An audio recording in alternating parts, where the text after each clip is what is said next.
Kalau rumah tangga itu di dalam Islam adalah ajang pahala yang paling besar. Kata ulama, tidak ada dalam Islam ibadah yang umurnya dan panen pahalanya sebesar rumah tangga. Karena mulai akad nikah sampai cucu turun-temurun semuanya pahala. Mulai akad nikah kita sudah naik di atas sebuah bahtera. Bahtera ini namanya rumah tangga. Mau kita sedang tidur, mau kita sedang makan, mau kita sedang duduk, intinya kita sedang berada di sebuah bahtera namanya rumah tangga. Itu per detiknya kita sedang menjalankan ibadah sebenarnya.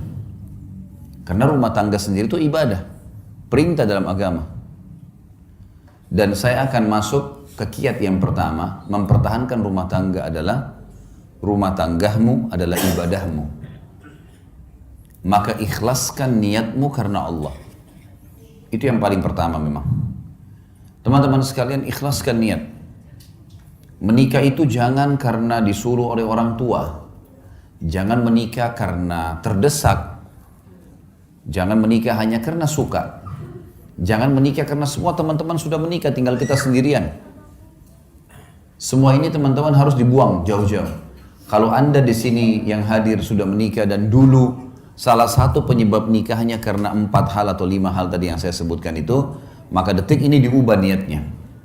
Karena kalau orang niatnya hanya karena disuruh oleh orang tua, niatnya hanya karena teman-teman sudah terlanjur nikah, sudah terlanjur ada rasa suka, ya, atau semua teman-teman sudah menikah sementara kita belum, akhirnya terdesak harus menikah, ini semua tidak dinilai ibadah.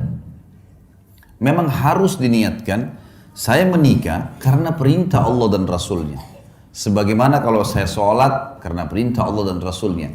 Sebagaimana kalau saya puasa Ramadan karena perintah Allah dan Rasulnya. Saya haji dan umrah karena perintah Allah dan Rasulnya. Coba bayangkan kalau ada orang pergi haji, tujuannya dari awal niatnya adalah belanja. Misal, nanti kalau saya di Mekah saya mau belanja ini, saya mau belanja itu. Kalau saya di Madinah mau beli ini dan seterusnya. Dicampur baur antara niat ibadahnya sama niat belanjahnya. Bahkan ada orang karena niatnya belanja, pada saat umroh buru-buru mau selesaikan. Gak dinikmati tawafnya, gak dinikmati sa'inya, gak dinikmati zikirnya, doanya, buru-buru. Bagaimana selesai, masuk pasar belanja. Beda dengan orang dasarnya niatnya ibadah. Orang kalau niat ibadah Bapak Ibu sekalian, maka semua jadi mudah. Saya kasih contoh. Kalau ada orang pergi haji, niatnya ibadah, haji itu capek loh. Berangkat dari Jakarta saja misalnya ke Jeddah 9 jam. Belum masuk ke Mekah sejam 2 jam sampai di hotel. Belum kita harus tinggal di Mina, di kemah, jumrah, panas matahari, desak-desakan sama orang. Kemudian juga ada Muzdalifah, ada Arafah. Paket, capek sebenarnya, letih. Gitu kan? Setiap azan kita langsung ke masjid, walaupun jarak hotelnya jauh. Tapi subhanallah, orang kalau niatnya ibadah, pulang haji ditanya, Bapak Ibu yang sudah capek nih, sudah 40 hari di sana, 30 hari di sana, tanya mau haji lagi enggak? Pasti jawabannya mau. Kalau orang niat ibadah, dia mau lagi. Suka dukanya semua jadi mudah.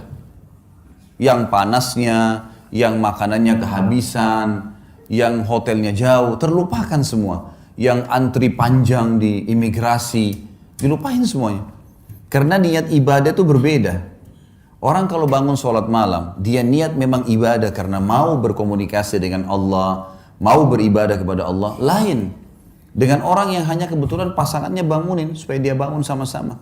Atau mungkin karena teman-temannya lagi kebetulan nginap, misalnya di satu tempat seperti ini, nginap, kemudian teman-temannya semua buat program bangun sholat malam, dan dia ikut-ikutan. Beda sekali. Makanya harus diniatkan dari awal ibadah. Ada sebuah kata kunci dalam masalah ini. Semua yang berhubungan dengan kita teman-teman sekalian di muka bumi ini, tanda kutip ya, tanda kutip, adalah boneka-boneka yang sedang Allah titipkan. Saya bilang sama istri saya, dan saya juga sampaikan ke Bapak Ibu sekarang, saya juga sampaikan dalam pelatihan-pelatihan saya. Kalau kamu, saya bilang sama istri saya, adalah titipan Allah kepada saya. Saya anggap kamu tanda kutip boneka, tanda kutip, yang Allah titipkan, mengatakan Khalid ini istrimu, didik dia, lindungi dia, berikan dia hasil keringatmu, nafkahmu. Karena saya, maka saya akan berikan pahala, kau masuk surga. Saya bilang sama istri saya, sebaliknya, kamu juga begitu. Kamu nganggap saya, tanda kutip, adalah boneka, tanda kutip ya, yang Allah titipkan. Ini suamimu ya. Layani dia, cuciin bajunya, buatin masakannya, biologisnya, didik anaknya, jaga amanah rumahnya. Karena saya, kata Allah, saya kasih pahala, mati, masuk surga. Ini yang dimaksud dengan ibadah nih. Seperti itu kita memahaminya. Sehingga kita tidak pernah jenuh dalam menjalankan kewajiban.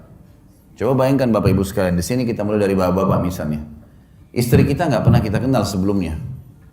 Begitu menikah, kita setengah mati banting tulang di luar sana, nagih utang, jual produk, bangkrut usaha, segala macam.